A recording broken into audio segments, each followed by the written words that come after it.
Okay, let's go ahead and get started. I'd like to welcome everyone to the 2021 NFHS Football Rules Clinic. My name is Dusty Young. I am the Associate Director for the New Mexico Activities Association. I am starting my 17th year with the NMAA and I believe my 9th as the Director of Football. So I'm really excited to be in front of you all in person today. I know it's been a whirlwind of 16, 17 months.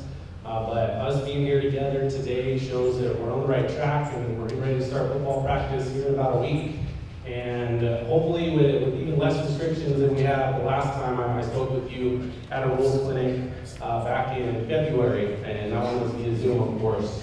Before we get rolling, just a couple of housekeeping items. I will start the clinic and go over the NMAA bylaws and rules and regulations. I will then turn it over to Mr. Jack Jones, who will go over the NFHS rule changes, which there's only one this year, but also some points of emphasis and reminders from the National Rules Committee.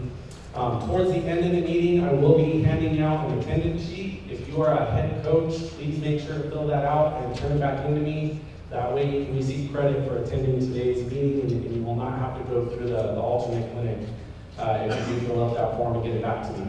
We're going to go over a lot of information in a very short period of time. So I will have this slideshow available on our website later in the week. If you do want to see the recording of the clinic, which Mr. J.P. Marietta is here taking care of that for us, just shoot me an email, let me know. I'm happy to share that with you if you want to send that to your assistant coaches or anybody else that might be interested. Really, first and foremost, and for those of you that heard Sally Marcus speak this morning, I just want to say thank you to every football coach in this room. This last year was the most difficult that we've seen during our, at least my time at the NMAA, I'm sure a lot of you as well. I'm excited to say that we had over 100 schools of about 125 that still participated in football last year. And that's a testament to each and every one of you who hung with it, stuck with it, and wanted your kids out there and fought for your kids. I talk to tons of you guys on a daily basis, trying to get you there, or trying to get your kids out and back on the field, and we were able to accomplish that. I know we're only able to get a few games in, but for those kids, especially those seniors that got to put the pads on one last time, I know it made a huge impact on their lives. So thank you again for everything that you have done for the kids in Mexico, and even for those schools that weren't able to participate. I know you wanted to, I know you tried hard, and if you weren't playing games, I know you were still out there doing things with your kids. So we appreciate the impact that you provided to our students and what they're seeing as the most difficult thing of their lives. So again, thank you to everyone. First off, just to go through some important dates, and I'm not going to go through each and every one of these, but obviously first official day of practice is a week from today, Monday, August 2nd. That means the first day you can have full pads are Friday, August 9th, or I'm sorry, that's not August 9th, I have a typo on there already. So Friday, August 6th. The first day that you can have a scrimmage will be August 11th. That is Wednesday, 2 weeks from now. And then first game's the week of August 16th through 21st. One reminder to get your rosters and schedules and everything up to date on Max Preps by September 1st. And then I won't go through the rest, but just so you see how it kind of breaks down as always. 6-man brackets mid-October, all the way up to the end of October. We'll have 2A through 6A brackets released. 2A is a little bit different this year. I'll get into that a little bit later in the clinic. But again, we'll start our finals with the 6-man first being held on November 6th. November 13th is the 8-man finals. November 20th is the 2A finals, and then 3A through 6A finals on November 27th. Okay, so first off, I know a lot of you were probably in the presentation this morning, and we go over a few items of importance that are related to COVID and kind of guidelines that we used last year, or maybe changing from last year. First and foremost, scholastic eligibility. We are back to status quo. So we are back to using our scholastic eligibility guidelines from the start of the 2019-2020 school year. That means that we are looking at semester grades, meaning the spring semester of last year. That's the record that you're using to determine eligibility for your kids, and it is a 2.0 with no Fs. Now, there is an exception. You can use the cumulative provision if a student has 1 F. Use that 2.0 cum to gain eligibility. But again, otherwise, we are back to our normal scholastic eligibility guidelines. I I know that's been a hot topic over the summer, but our board of directors and our commission have reviewed this item quite extensively, and everyone feels it's just time to get our kids back to normal when it comes to education. So again, we're 2.0 no less based on spring semester grades. Of course, kids did have that summer school option to try and replace some grades from the spring semester. And if you do have students that are ineligible to start this fall semester, they do have the opportunity to gain eligibility at the marking period. So if they take care of business the first 6 or 9 weeks, whatever your school is working with, they can gain eligibility for that second half of the season. Physicals. We did have a waiver last year due to the unique circumstances being the 2021 school year. However, we are again back to normal. So every student athlete must have a current physical, which means either April 1st or later. So April 1st, 2021 through now, that physical is valid, and that will allow them to participate throughout this school year. In addition to that, we did adopt a clearance form for any student that has contracted COVID. So that is still a requirement. So if you do have a student that had COVID over the summer, in addition to that physical, they will have to fill out that clearance form and get clearance from the physician before they can participate with their school. All right, so some good news that we finally received. We've been waiting on this for about a month now. Once the spring championships wrapped up back at the end of June, we've been hoping to have this 2 weeks ago, but we finally received it this morning.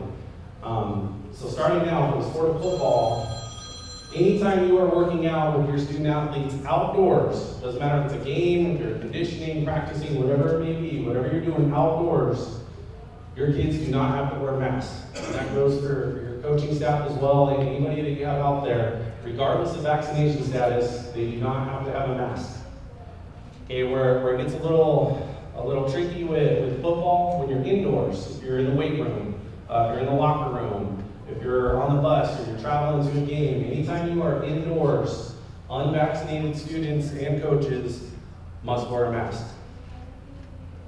Okay, so we've made some strides with this particular guidance from the governor's office. We're excited to come out and tell you guys today that we don't have to worry about those masks anymore while you're playing games, and the chin strap and the mouth guard and just the pain that was last year. And again, thank you guys for putting up with that, because I know it was difficult, not only for you all, but for your kids especially. But before we move on, I know this is a really important topic. Are there any questions on this new mask guidance that again just came out this morning?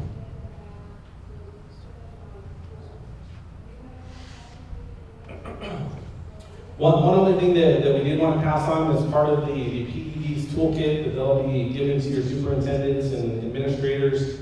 When it comes to quarantines, we dealt with a lot of this last year, obviously. A lot of schools were shut down, whether it was 10 days, 14 days, what have you.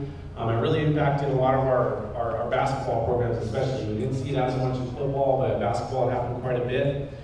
If you have vaccinated students and they are exposed to COVID, they do not have to quarantine.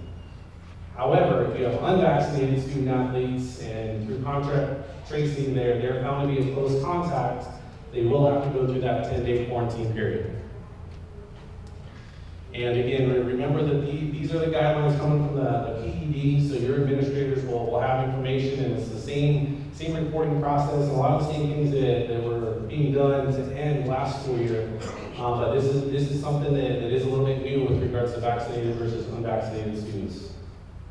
And this would be the same thing with coaches as well. So if you're exposed but you're vaccinated, you wouldn't have to be sitting out those 10 days. And again, like I mentioned earlier, we're hoping to get back to football that is as normal as possible. There are going to be some of the guidelines we're going to carry over from last year, but for the most part, we're hoping to just go out there and play ball. Social distancing is still something that we want our students and our coaching staffs to participate in. However, it's to the greatest extent possible now, and that's especially for those unvaccinated folks. So obviously when you're engaged in the football skills or drills or whatever you're doing in practice or during the game, you're not worried about it. But when you're on the sidelines, just still remember that COVID is still here. So if you can, if your students can, practice that social distancing, and especially in the locker room. That's probably the area where we need to continue to focus on that most. Still no sharing of athletic equipment. That's something that will be universal for all of our sports, at least to start this year. And then frequent sanitization. We're not going to have the requirements on, throughout the football game, sanitizing those footballs, but use your judgment, at your discretion, sanitize footballs, any sort of equipment, locker room, everything, just as much as you can. I think if there's one thing COVID has taught us, sanitization will help. Will help in the long run, not with just COVID, but with other things, just to make sure we're taking care of our facilities and our equipment and our kids.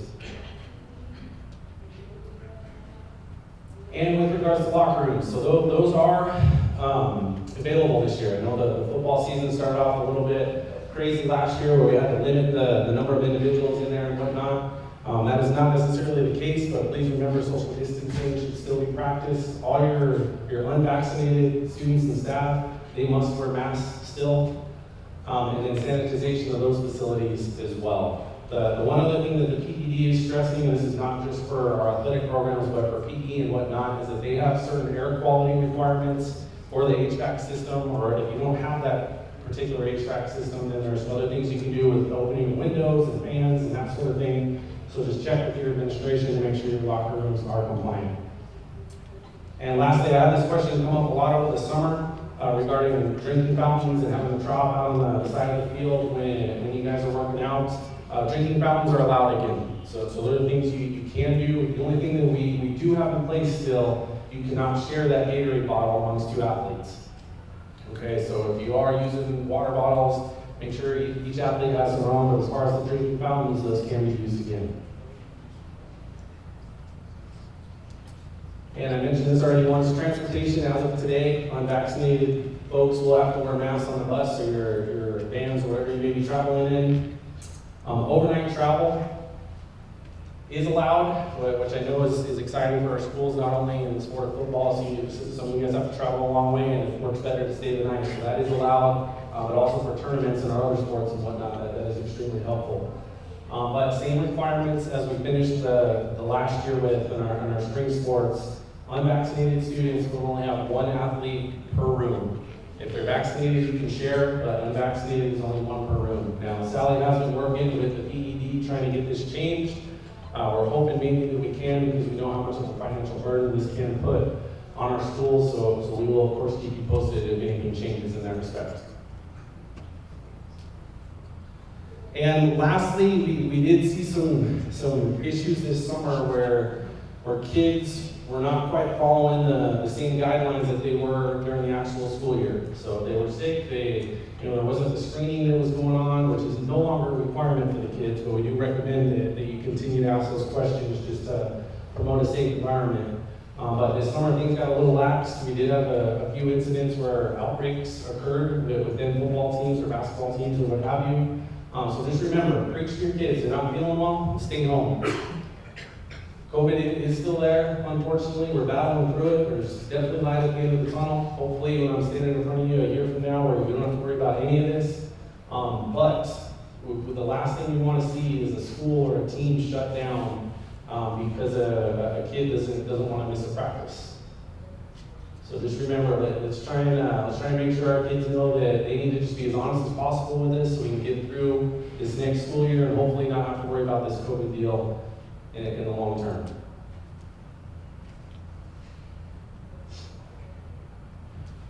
Okay, so really we're only taking a couple of the modifications from last year and keeping them for the 2021 fall season.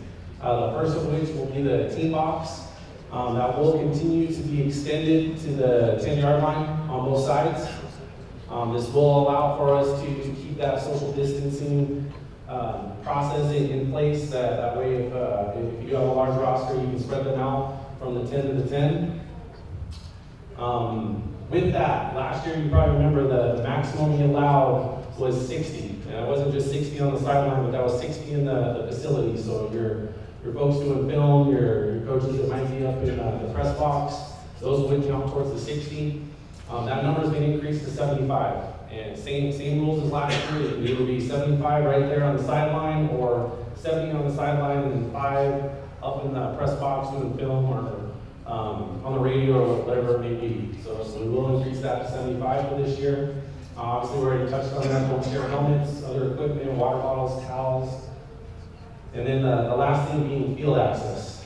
That should still, just like last year, that's limited to your team personnel, officials, media, and your essential event staff. I've already had this question come up, so I'll bring it up now. What about parents that want to set up the tunnel before the game? Is that allowed? We're going to leave that up to the school. Just know that once once those kids run through the tunnel and you tear that down, they need to get back up in the stands. Okay, so if your school district, you want to allow that, that's up to you. But just remember, during an actual game, we want to limit the amount of people that are on the sidelines, so it'll only be essential personnel and the team and officials. Any questions on COVID stuff before I move on to our basic intermediate football bylaws?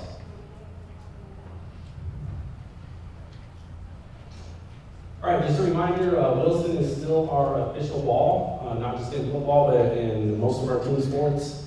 That during the regular season, use whatever ball you like. If you happen to make the state tournament, you should be using a Wilson football for your playoff games. District ties. This comes up, this is always a very hot topic as we finish each season. As we get into district play, and with football, obviously, only playing one game against all your district opponents. I just want to stress again and kind of remind, I know there's a lot of information on the slide, but the basics are if you have 3 or more schools that tie in district standings, you're going to place them, their district finish will be determined by a point differential of all the games between the tied teams. So team A beats team B by 3, but loses to team C by 4, they're -1. And you're going to look at those three schools, compare them, whoever has the best point differential will be placed the highest, and then the next school, and then the next school. So that is how you would look at district finish when qualifying for the playoffs and looking at season and selection criteria.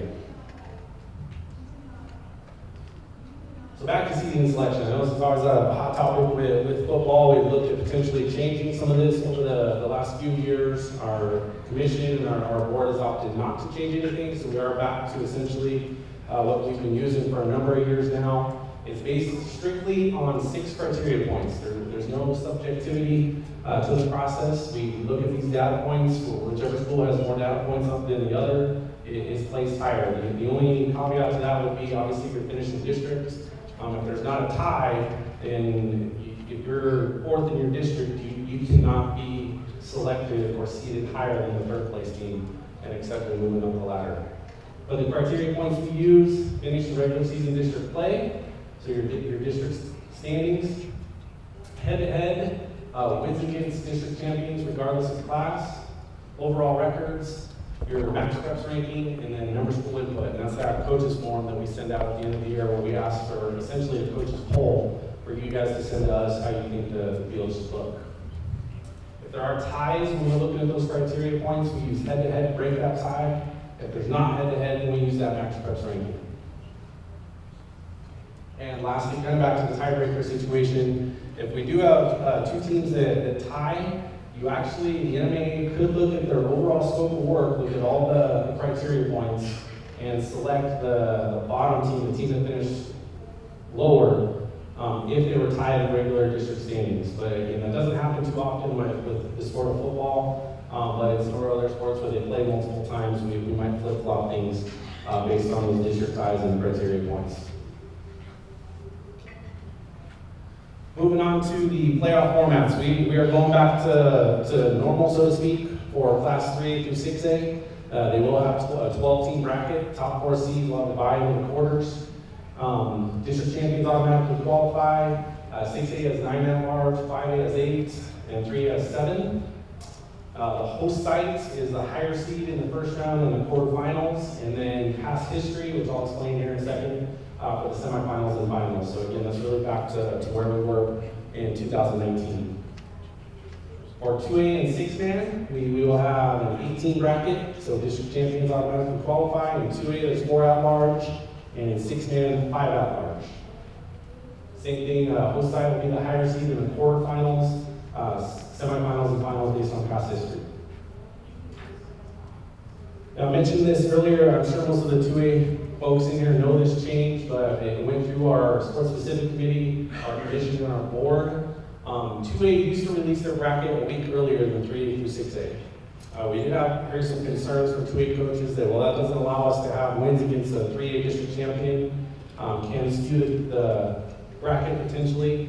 So they asked that for this year, we move 2A to be in line with 3A through 6A for bracket release, meaning that because schedules were already done, every 2A school is going to have a bye week after their last game of the season. Okay, so you'll have a week off essentially, and then brackets will be released the same time as 3A through 6A. And one other thing that we're trying to do new, and this is really feedback from coaches, that as you know, when we have our seeding and selection show in football for 3A through 6A, we don't usually release that until about 10, 11 o'clock at night. And you know, we've heard that you guys may want to have parties with your team, release that a little bit earlier. You don't want your kids out that late. So in an effort to try and get those out a little bit earlier, we are going to meet the requirement that any 3A through 6A school who plays on Saturday, October 30th, when we release those brackets, that game cannot start later than 12 p.m. Looked at 2019, not last year, but in 2019, we only had 4 games on that day. But I think they either started at 1 or 2 o'clock. So we may have a few adjustments to make, and I'll work with athletic directors and coaches on that adjustment. But if we can have those games started at 12, hopefully done by 3 p.m., that'll allow our seating committees to get together and put out the brackets, hopefully by 9 p.m. That way you guys aren't up so late with your kids on that last Saturday of the season. And lastly, for the Class 8 band, district champions again automatically qualify, and then there will be 4 at-large selections to make up a 16 bracket. Host site will be the higher seed in the quarterfinals and semifinals, and then the finals is where past history is used to determine the host site. And again, this is just because of the size of the bracket. The 1 and 2 seeds will have a bye. They will get to host that first round or that first game for them once the other 4 schools play. As a reminder, for those playoff games, if 2 schools meet and they are 250 or more miles apart, then the game will be determined either by mutual agreement. If there's no agreement, then it has to be on Saturday at 1 p.m. Okay, otherwise, you look at, if it's less than 250 miles, if you don't agree, the host site gets to choose when that game is going to be. And then a definition of past history. For 6-man, for 2A through 6A, it's defined as any semifinal or final round playoff game between 2 schools dating back to 1953. So the first round of 12 or quarterfinals would apply for past history. For 8-man, we're only looking at finals going back to 1953. And again, that's just based on the bracket size and the fact that 8-man is a smaller bracket than the others. Officials for the playoffs, those are assigned by the NFHS. We use input from evaluators, from our assigners, and from coaches' feedback. A lot of you in this room take advantage of our coach feedback option. We'll explain that again. We'll send out emails reminding you, but you can go into the arbiter and you can provide some pretty simple feedback that is extremely helpful for us when we're making those state tournament selections. So again, we'll send out more information on that, but we ask that you participate because the more info we have, the easier it is to make those assignments. During the playoffs, we do honor your regular season exclusions. Our officials do have to be approved or certified to work a game in the playoffs, and then for the finals, they have to be certified, which is our highest level. We do assign based on region still. So if you have a Southwest school and a Central school playing in a playoff game, we will use a crew from outside those 2 regions. So it would have to be from the Northeast, Southeast, or Northwest. And then lastly, the same official cannot work the same school on back-to-back weeks. Any questions on anything I've gone over so far? Okay, moving on to some of our points of emphasis, practice regulations. We did obviously have some adjustments last year with the shortened season. Now that we have hopefully a normal season in place, we go back to our normal practice regulation. Week 1, 2 days with your helmets only, 2 days with helmets and shoulder pads only and your shells, and then 2 days of full contact. Maximum 30 minutes per player per day. Week 2, 120 minutes of full contact allowed in your full pads. Same thing, maximum 30 minutes per player per day. And then that second week, obviously, after 8 days of practice, then your athletes can participate in a scrimmage. So you do still have to have that 8 days of practice before you can have a scrimmage. And then finally, obviously, once we start the regular season, week 3 through the end of the year, you're looking at 90 minutes of full contact, maximum 30 minutes per player per day. Any questions on practice regulations? Same that we've been using for those of you who've been around the last few years.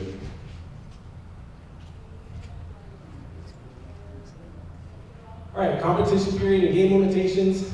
Here's the definition we have in our bylaws for competition period. A student shall not accumulate more than 8 football experiences within a 5-day period. A football experience is defined as follows: participating in more than one play on offense during a quarter, or in more than one play on defense during a quarter. So that equals 1 football experience if you meet one of those criteria points. Special teams plays do not count at all. Now this is something that was going to be new for the 2020 season based on, again, feedback from you all as coaches. There were situations where your JV may be playing on a bye week, and your varsity is on a bye week. And that was causing some issues. Well, how does that impact game limitations? Based on the original definition, that kid may participate in 11 games, which was a violation of our game limitation bylaws. So we did make a change that essentially allows for students, not a team, but a student can participate in 11 games during the football season. Really, if they can participate in a game in 11 weeks throughout that season, which alleviates that situation where your sub-varsity may be playing during your varsity's off week. Any questions on that?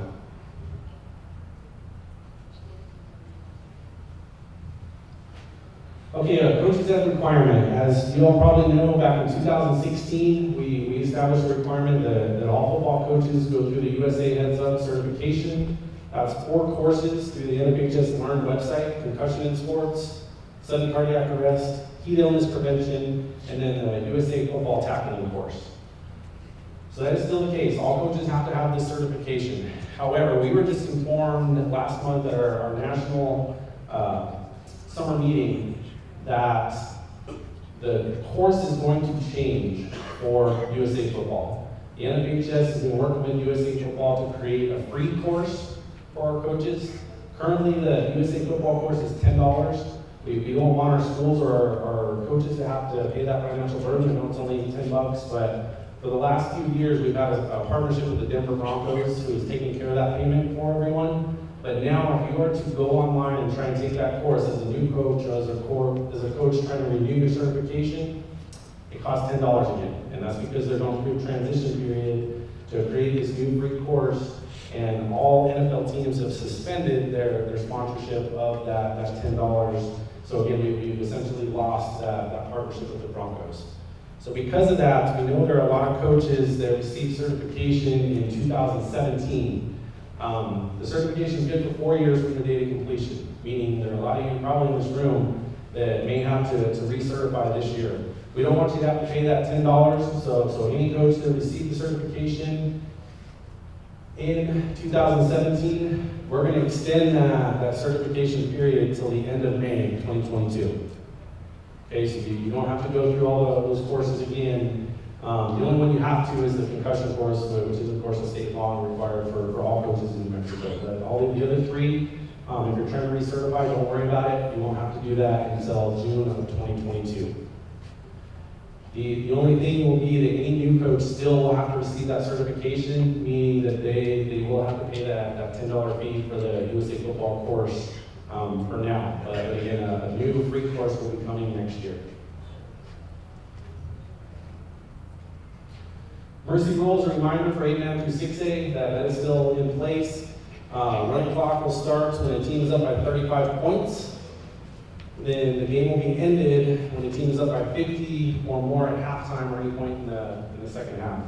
And for 6-man, it's similar, but you won't start that running clock until you reach that 35 in the second half. So 8-man through 6A, it's anytime. 6-man, it's in the second half when you start that running clock.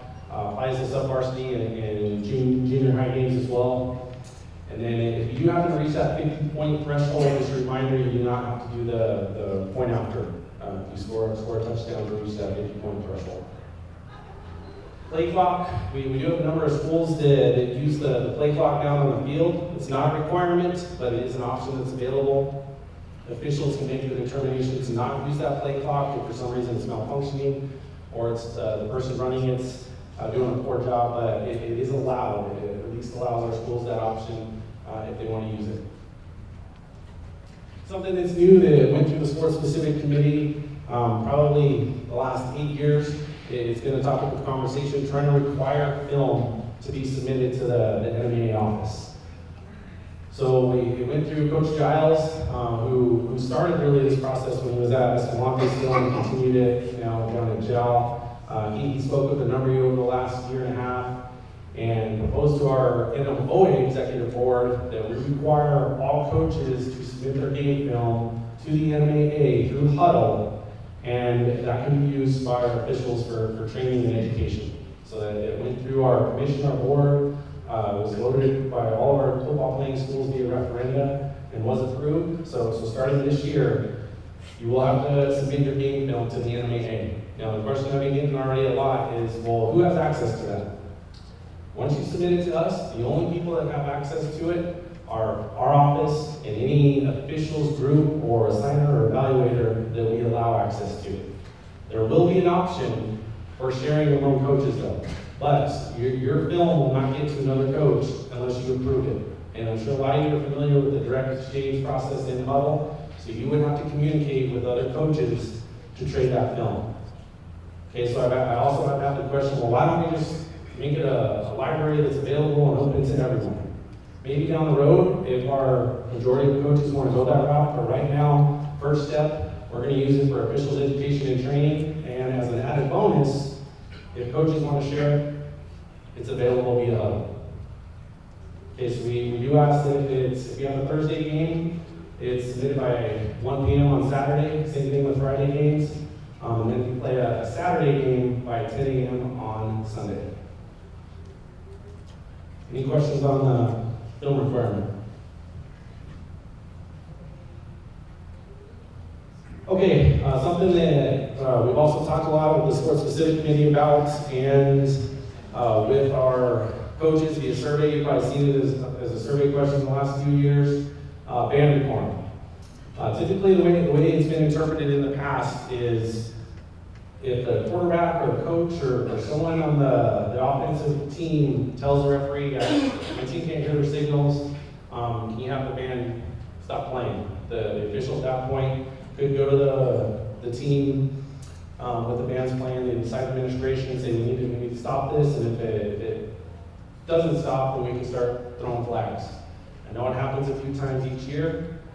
We have talked about it with Sports Specific, again, survey coaches, and the survey results said that we need to change that, and that bands are an important part of the football game environment, and because of that, they should be given some more discretion when it comes to playing during your football games throughout the year. So essentially what we are doing now in New Mexico is we are adopting what is being used in bordering states in Arizona and Texas, which is essentially the college rule. And it basically puts it back on the official. No longer can a quarterback go to the referee and say, hey, I can't hear the signals, even though the band may not have even been playing at the time.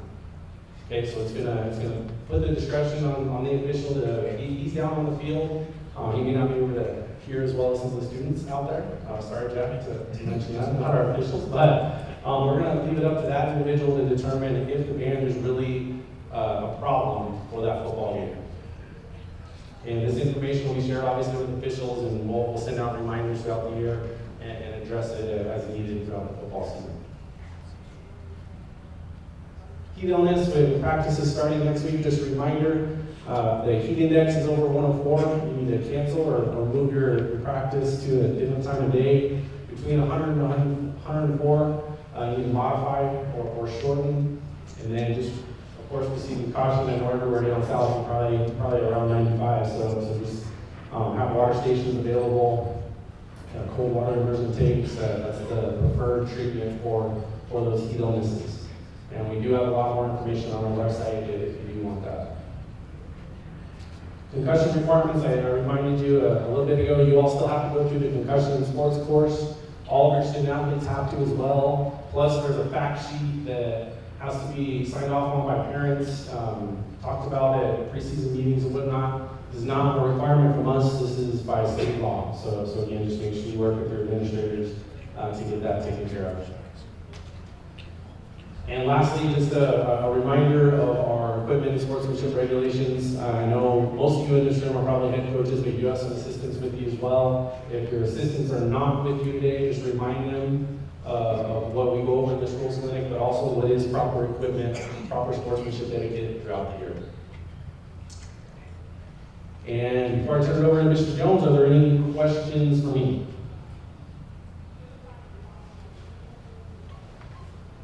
All right, well, thank you all. And now at this time, I will turn it over to Mr. Jack Jones. He's been our clinician for a number of years now. He also presented to our officials at their state clinic a couple weeks ago, and will be passing on the same message that he passed on to that group back in early July. Thanks, Dusty. It's nice to be doing this again up here. For the last 2 summers, I've been speaking at clinics and camps, all staring into a computer. And for the first time talking about this, it feels that was more nervous than just standing up here like this. But as the stuff Dusty's going over, very important because of the changes and stuff like that. The stuff I've got, there are very few rule changes. And just real quick, I know some of these won't even come to play with you this year. In fact, I was telling somebody a story the other day, or this afternoon. I turned around to a coach once, started to tell him the rule, and he said, "Don't tell me the rule. I want to argue with a clear conscience." So that's what we're going to be talking about here.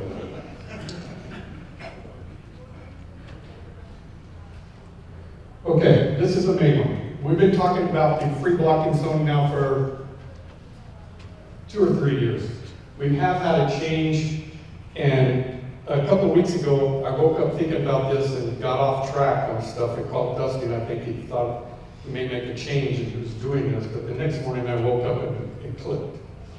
We have a thing where there's 2 key words, but 2 key words in here about this rule.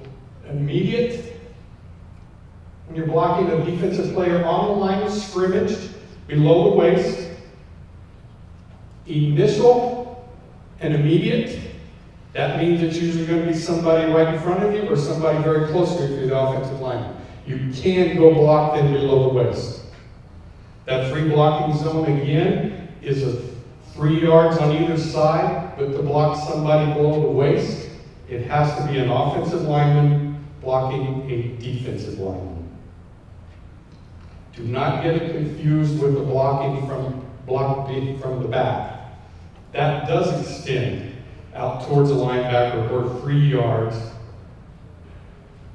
in advance of the line of scrimmage.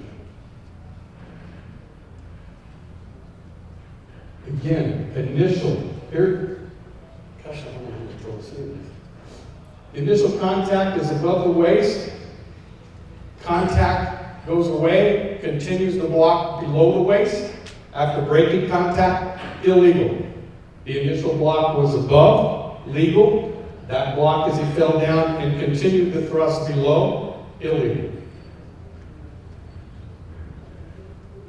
One thing I want to point out, and we don't talk about this very often, this is really outside the free blocking zone, but the defense can be guilty of blocking below the waist also.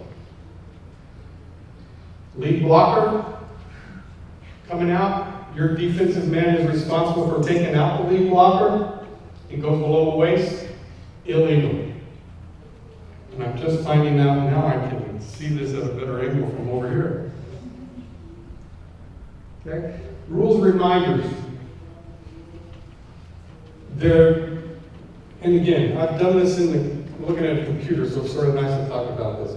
The coach may designate a representative to relay the decision on fouls, to relay to the wing official, who then will relay it to the referee.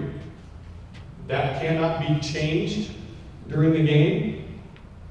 You designate the person, head coach designates one assistant to do this. All of a sudden he makes the wrong decision, he can't substitute for him. Okay, so that is the whole game. Okay, this was a big change last year. The thing with weather has been an issue. This was a good change. We've all been in that situation where less than 3 minutes of the second period, we have a 30-minute lightning delay or any type of weather delay, but it has to be 30 minutes. In the last 3 minutes of the second period,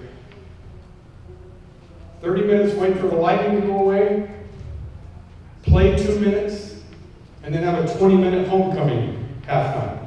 It's a lot of time people down. In those last 3 minutes, mutually the two coaches can decide to shorten the halftime. There will be a halftime. It has to be at least 1 minute. And there has to be 3-minute warm-up period. So 2.5 minutes, lightning comes, we're down for 30 minutes, get together. You still have to have the halftime. It has to be timed at 1 minute, and there has to be the 3-minute warm-up period. And the rule says by coaches mutually agreeing. Doesn't say, I'm not going to get into that. There was a sportsmanship issue on that a little bit going in Dusty's slide. Okay, last year, rule change. 40-second play clock came into effect 2 years ago, and when it came into the colleges 10, 12 years ago, this is the problem where people were faking injuries to just rework the clock. If the official's timeout is initially for an injured player or an equipment, 40-second play clock will be set to 40. They used to think they could do that and get back and get it reset to 25 and get it to go quicker. Okay? It happens. It happened a lot in college. They had to address it mid-season that first year they were doing it. 40-second play clock is a great change. Teams that want to play with tempo can play with tempo. Teams that want to slow it down and grind it out, they have the option to use as much of that 40 seconds as they can. Okay. This one, I might as well read it because I haven't really understood where it's going to come up anyway. Anytime there's a legal kick, either team gets recovered, it's going to be a 25-second play clock. So that means if it's kicked downfield, it's fumbled, and the kicking team gets it back, it's just like any other change of possession. It's going to start with a 25-second clock ready for play. Okay, good change. This happened last year, and the reason this is changed is disconcertion by the defense, barking out signals, faking, getting close to the neutral zone, trying to draw the offense into encroachment, was a 15-yard penalty. As an official and as a coach, 15 yards is hard to make up. And it's very hard to flag 15 yards on something that's a little bit subjective. Okay? Change the rule to 5. It's not as big a penalty. Should be called more. That's the main thing on that. Remember, it is physically or verbally, how do they say, words or action. Both can cause that penalty to happen. New rule, I don't know, last year or 2 years ago, but when I was talking about it the last time, I was doing it on a computer, so it's probably just last year. All about, we used to have the quarterback have to be under the center to spike the ball to conserve time. There aren't many quarterbacks under the center anymore, especially not as many as there used to be. So now, they can snap it to the quarterback deep formation, and you can throw it straight to the ground to conserve time. Key here, clean catch. Clean catch. No bobble, no muff, no short hop. Clean catch. Oh boy. Jerseys, they don't take effect till 24. I've shown the same slide for 3 years, and I'm just going to go quick. The number has to be solid. In 2024, except for the border, the grays has to be 70% dark. The uniform companies have been aware of this for 3 years. They'll do it. Again, there's a solid number, solid number, solid, contrasting with the body of the jersey, legal.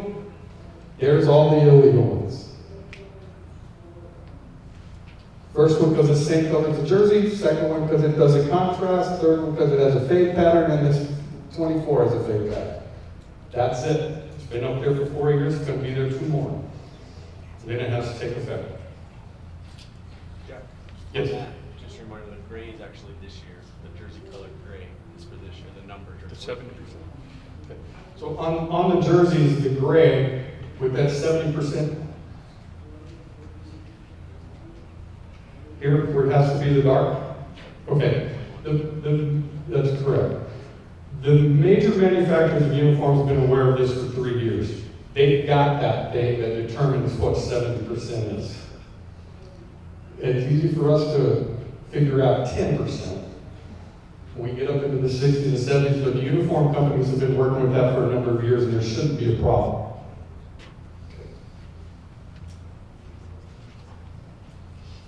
Okay, points of emphasis.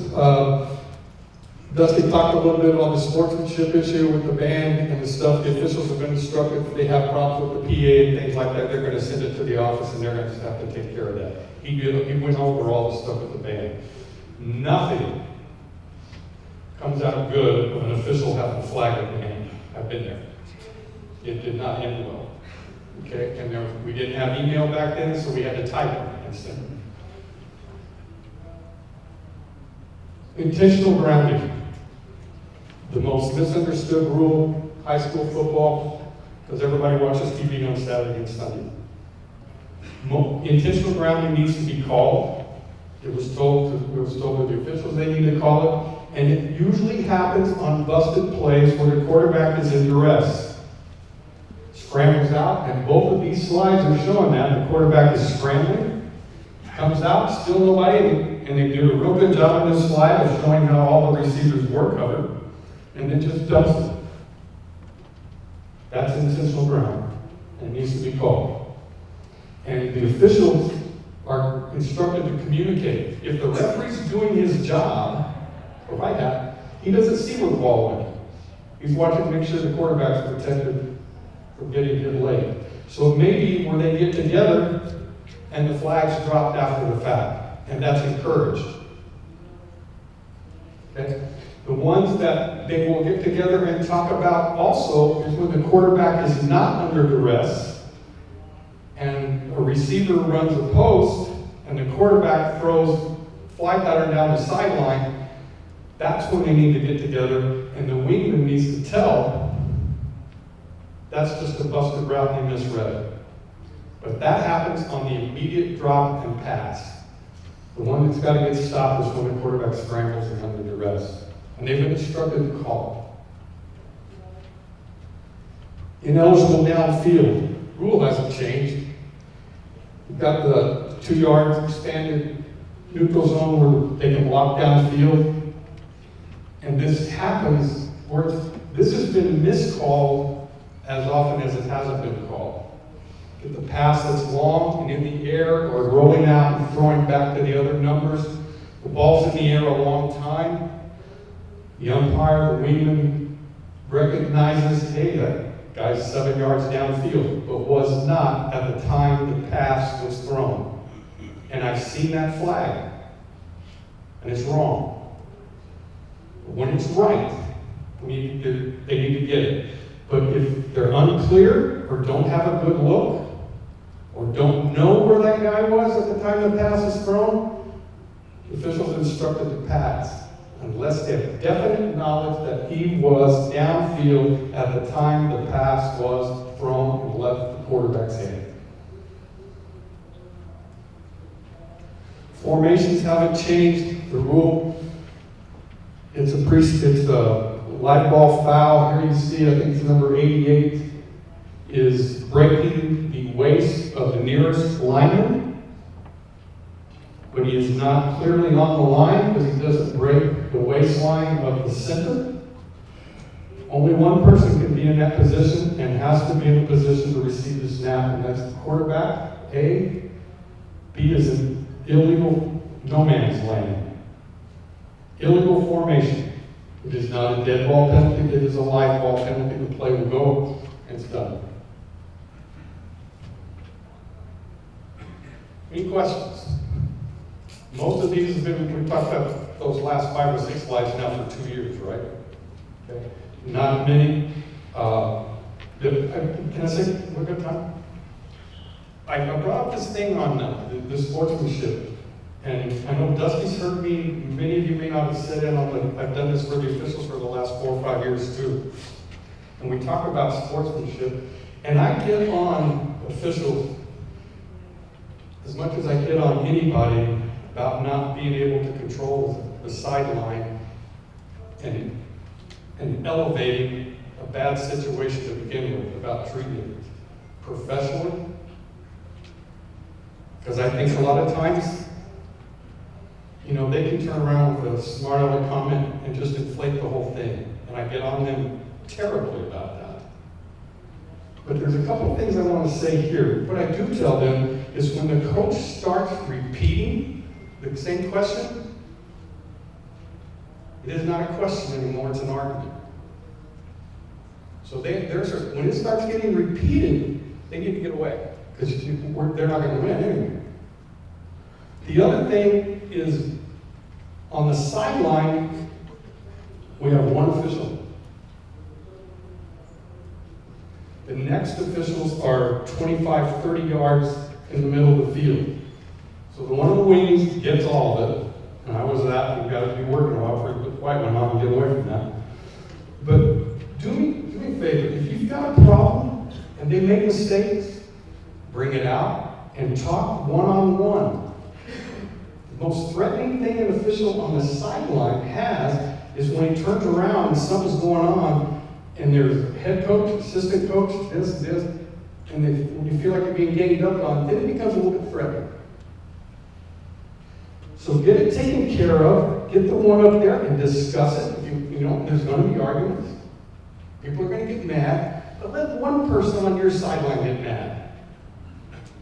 Don't put 2 or 3 getting mad and make the official get threatened, and then he turns around with a smart aleck comment or whatever, hopefully he doesn't, and then everybody's writing. Now we email, but we're going to get that information quicker. Okay? But work on that. Keep that a one-on-one and try to keep it professional. I get on them, and I can tell by their mannerisms when I go observe a game when that officials get intense. His whole game changes when you walk around. It's just obvious to see. You guys may not notice that. You talk a lot about body language with your players. I can see it in the officials, and I know when something bad is getting ready to happen. So limit that. Don't repeat. Don't argue, get your point across. They're instructed to walk away when you start repeating, and just keep it one-on-one. It'll go a lot smoother. Okay, any questions? Can I do one about the one moment below the waist? That slide's gone? Below the waist? Well, actually, I just saw Richard, right? He asked a question a couple of years ago about the speed involved with the blocking below the waist interpretation. Okay. Blocking below the waist, we went over, we're talking free blocking zone. That's immediate. Immediate. There's not speed involved by the offensive lineman. When we get going out and we talk about the hands, pushing them down, if the contact is with the hands, in that free blocking zone, the initial part of that is above the waist and they're pushed down. Not as big a safety factor. When we get out in the open field, the blocking below the waist is a safety factor rule, and speed's involved. And if the blocker is counting on me get the hands first and pushing me down, it's going to be legal, that's okay. But if I start throwing that thing and the knees are below, I don't care where the hands are, and it's out in the open field, and we have speed involved. That's a safety factor. The new rule is free blocking zone. There's not speed in one step or one immediate step. There's speed in open field. Safety factors are going to be ruled different. Questions on that? I didn't think about this until I looked over and saw Ridge asked this question 2 years ago. Okay. All right. Questions? No. Thank you. All right, thank you, Jack. It's worked out really well that we've had Jack presenting the NFHS rules and POEs and everything, both to coaches and officials. So everyone, please help me give him a round of applause for being here.